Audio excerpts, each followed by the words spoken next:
Good morning, everyone. I am Claus Leitzmann from Germany. I have studied biochemistry and became a nutritionist and was fortunate enough to live in different countries to see how different foods affect people. My first station was the United States of America, and this was in the 1950s, at a time when in Europe people were still hungry, and in the US people had plenty to eat. And I saw the consequences of the eating when it is unlimited, because even at that time many people in the United States were overweight, had diabetes, and many of the Western diseases. And after a number of years in the United States, we had the opportunity to move to Thailand. Thailand at that time was a very poor country, and you saw many people that went hungry, children were dying. It has changed now, but at that time it was a very critical situation. And by comparing these two situations, I came to the conclusion, and of course I was reading about it too, that it would be worthwhile considering a moderate diet, a diet that contains not too much fat, not too much products of animals, because in our sedentary society, where physical activity is limited, this would be the best way to avoid overweight and also these Western diseases. So when I came back to Germany, we became vegetarians.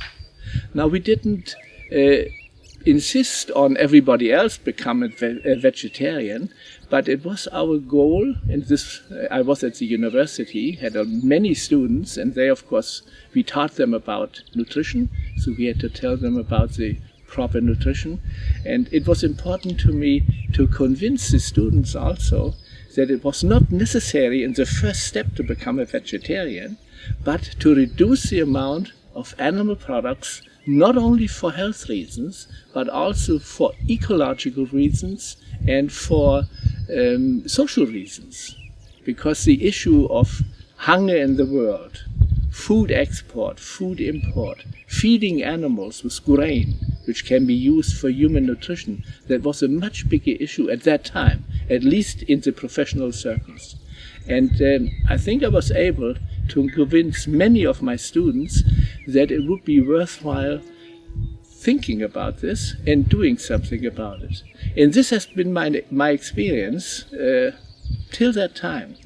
It is not necessary for people to start to be a vegetarian from today to tomorrow. The most important thing is to get them to think about food in the first place. And my experience is whether they start and become macrobiotics, or whether they want to be raw food eaters, or whether they want to go with the hay diet, this diet that originated in the United States, or do anything else. It doesn't matter much. The most important thing is that people start thinking about it. And once they do, usually they find the right way. And I have met many people that have been introduced to this in a rather liberal way, not in a dogmatic way. They came to it after, sometimes it took months, sometimes it took years or much longer, and eventually they knew they had to change their food and their nutrition. So this is another, I think, important aspect that one shouldn't expect, even if you have good arguments, that people change their life or their food style from today to tomorrow. You have to give them time. And I always say, none of us really has reached the end of it. We are all on the way. Some people are at the beginning, some are a little bit further on, some are very close to the goal, but none of us really reaches this. So I think the perfect life, as some people envision it, is hard to achieve. And I like to compare this with some of the statements that were made by the old Chinese philosophers. There is Lao Tzu, who said, the longest way starts with the first step. In other words, once you make the first step, then you're on the way. Then you don't have to push the people. Then they want to do it themselves. And there's another famous Chinese philosopher, Confucius. And Confucius said, if you take the first step, you already finished half of your way.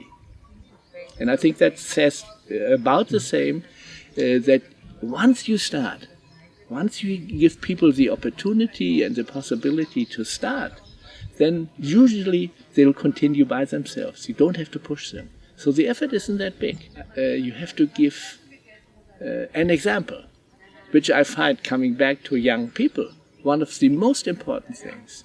I know this from our grandchildren. It doesn't matter what you tell them. They observe what you're doing, and that's what they want to do. I may shortly tell the story of one of our grandsons who lived at our house. When he was about 4 years old, we had a birthday party for him, and his friends came for the birthday party. And we served food, like carrots and olives and sauerkraut and things that we normally eat. And he was eating it. And his friends were wondering, and they looked at him, and they said to him, Sebastian, why are you eating this? Do you like that? Because all the others didn't eat it. Mm-hmm. So he had never had this question before, so he was wondering himself. He said, oh, I eat it because my grandfather eats it. And that showed to me once more, it is the example that you give. Mm-hmm. And I always had the feeling, at the university, I had many colleagues, and none of them were vegetarians. I was the only vegetarian. And interestingly enough, for some reason or another, these students know what their professors are doing in private. I never told them, but somehow they know. And I realized, again, that many of the students said, well, he is doing it, so it's an example to follow.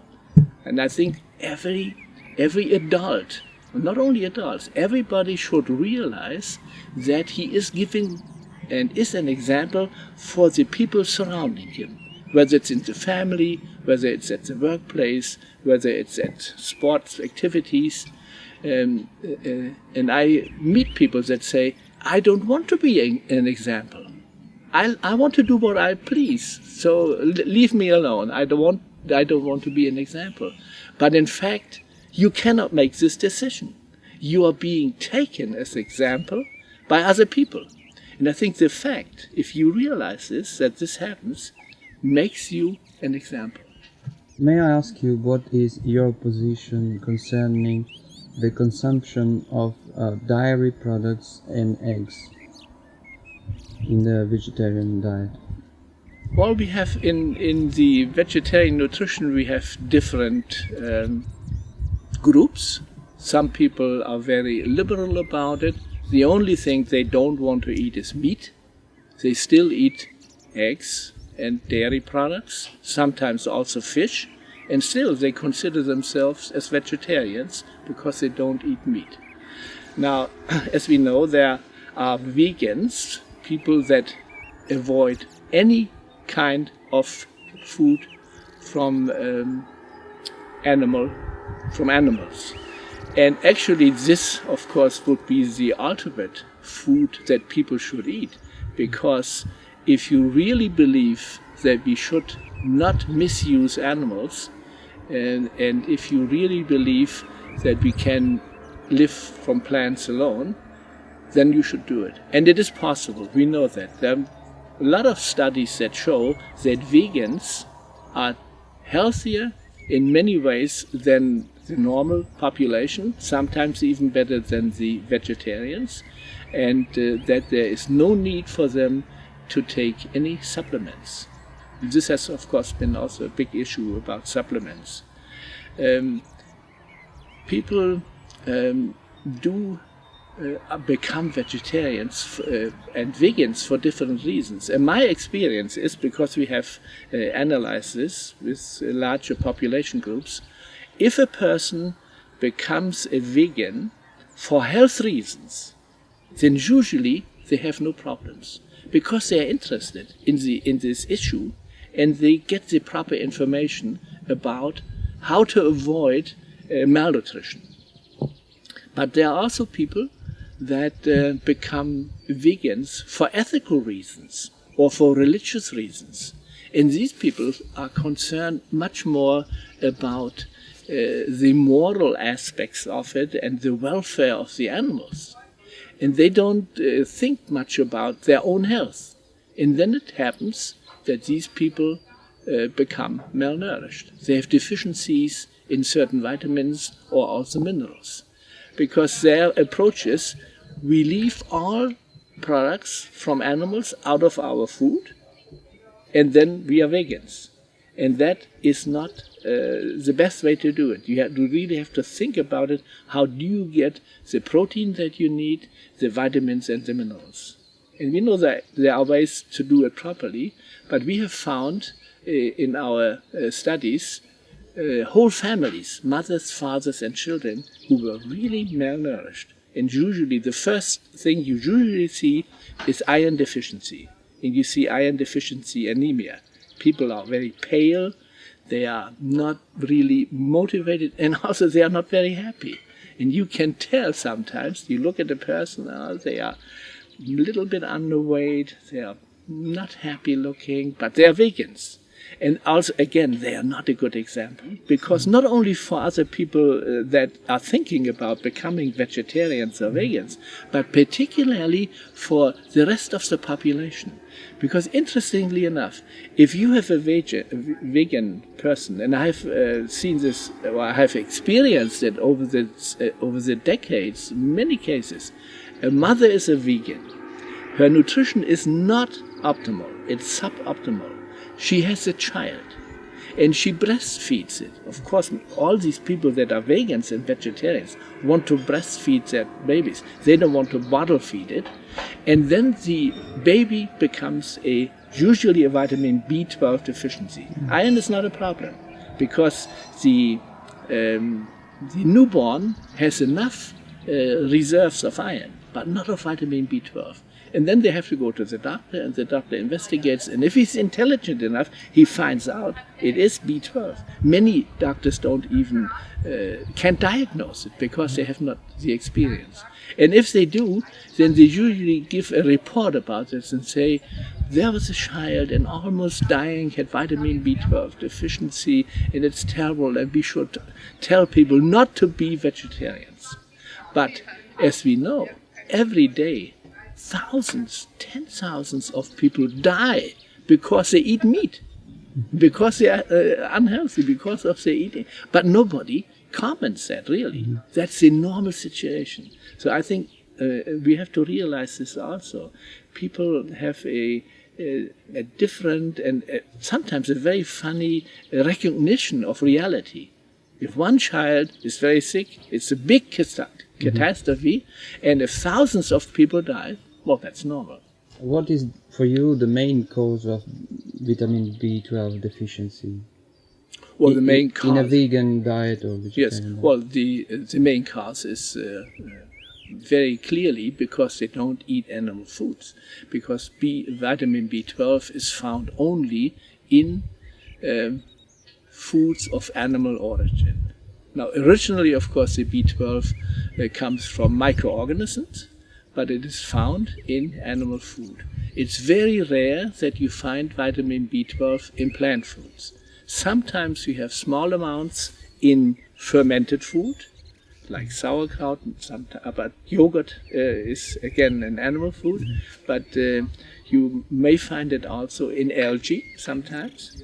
The problem is, though, that vitamin B12 comes not only in one kind. There are different vitamias, as they are called, and some of them are good and useful for the human body, and many are not. And I'm always irritated, and sometimes I'm angry, because I see on these supplemental vitamin D algae products, for instance, they say this has a high content of vitamin B12. And indeed it does. But most sometimes all of the vitamin B12 that's found in algae is not useful for the human body. So there is this is a big problem. And I've talked to the companies that produce and bottle and sell these products. Please use the proper method to identify how much vitamin B12 is really there. That would be the honest approach. It's very difficult to convince them of this. Vitamin B12 is a big exception in the vitamins. It is not, like many vitamins, absorbed in the small intestine, but it needs a protein component that is synthesized in the stomach, which is a very interesting phenomenon. This protein is synthesized in the stomach, is released into the gut, and it moves with the food through the small intestine almost towards the end before it goes into the large intestine. And at that place, the vitamin B12 and the protein combine, and then the body is able to absorb it. Now, some people don't produce this protein, and this can be tested very easily. It's a rare condition, and then they have a big problem. Then they have to take vitamin B12 by injection. Mm-hmm.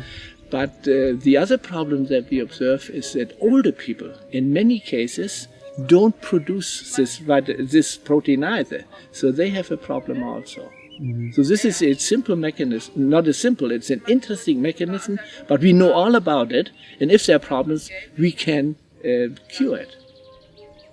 Don't you think if you have a perfect body, your intestine is completely clean, the body itself is able to produce and synthesize this vitamin? The body cannot synthesize it. In any case? No, the human body is not able to do it.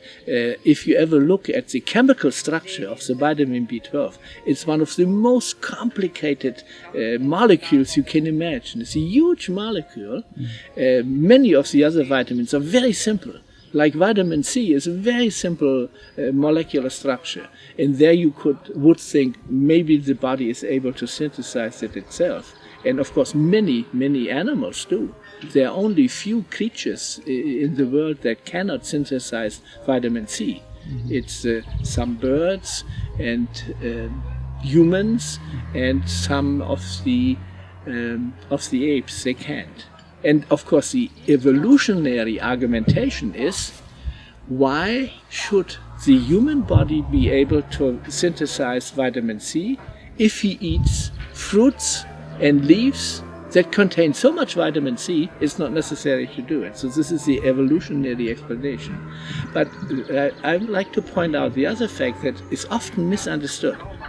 In the large intestine, we have a huge population of microorganisms. And they produce a lot of vitamin B12. Mm-hmm. But once it's in the large intestine, there's no possibility to get it back in the small intestine, because that's a place of absorption. And the large intestine has not the ability to absorb it. And interestingly enough, in the animal world, where many things are regulated by instinct, for instance, rabbits and hares have the same mechanism. They produce certain substances in the large intestines, and they eat some of their feces every day on a regular basis. So they supply themselves with the vitamins and minerals that they need. And I might tell you of a friend of mine, an American biochemist, who was one of the foremost investigators of vitamin B12. He took his own feces, took watery extracts of it, and drank it. And he could prove that he could supply himself over years wonderfully with this extract. So again, that proves our intestine and our body, so to speak, is able to produce vitamin C, but it doesn't help us. So we have to take it with the food, or when you are a vegan, you have to take it in form of supplements. I think it's most important that if you want to change your lifestyle and your eating, you should do it as long as you are young. Because if you do it when you are young, you'll have the most benefit of it. Unfortunately, many people start changing their life only after they have a disease, after they have some pain, and in many cases it's a long, long time, and it takes a lot of discipline to get back to normal. But if you're young, and if you are convinced that this is the right way, then it's much easier, and then it becomes a habit. And one thing that helps young people is that they not do it as a loner. Don't do it all by yourself. Try to get your friends or your sisters and brothers to do the same at the same time. I think you need this support, the social support. It's much easier to do it in a group. I have observed many young people that have tried to do this, and the problem is they are not accepted by their peers because they do something different. And I think whether you are young or whether you are old doesn't make a big difference. People want security. And if you do something different that may be right, and maybe even others see it, that it is right, they will cause others to be insecure. And I have this particular experience. If I go someplace and as a nutrition expert and I do something, then people observe me and say, well, that's funny what he is eating. We do it all different. So they have usually two choices that they make. Either they say, well, he's an expert, he must know what's right, so why don't we do it also? But most people don't react that way. Most people feel insecure because of my behavior, and the only way they regain that security is by saying, he must be on the wrong path. It's him who's wrong. It's not us, because all of us are doing this, so we must be right. And I think once people realize that it's also a problem of security, and also, of course, a problem of psychology, then they are much more willing and much more able to go this new way. So I think for older people, it's more difficult than for young people, because they are not looking for new contexts. They live in their realm, usually in a city or in the country, wherever they are. But of course, they can do this too. They can look for people with similar interests. And one thing I found that helped, because I'm in that age now, in our community, because people know me, and they realize I don't want to be a wise man or tell them things that are not worthwhile, they will listen to me, and we invite them to our house. And we don't talk about nutrition when we are at our house, but we serve the kind of food, vegetarian food, that tastes good. And I think this is part of the secret of convincing other people. And usually when people ask us, it's not the young people, it's usually the older people that ask, what can I do? What's the best way? And then you can give them books and pamphlets and say, read about it. And even in television there are certain people that can tell you about it. The easiest way to really pick it up and get an interest is go to a vegetarian family and see how they do it, and eat with them, and see how normal it is. And usually you will also find these people don't have the common diseases. They don't have headaches and backaches and arthritis and overweight.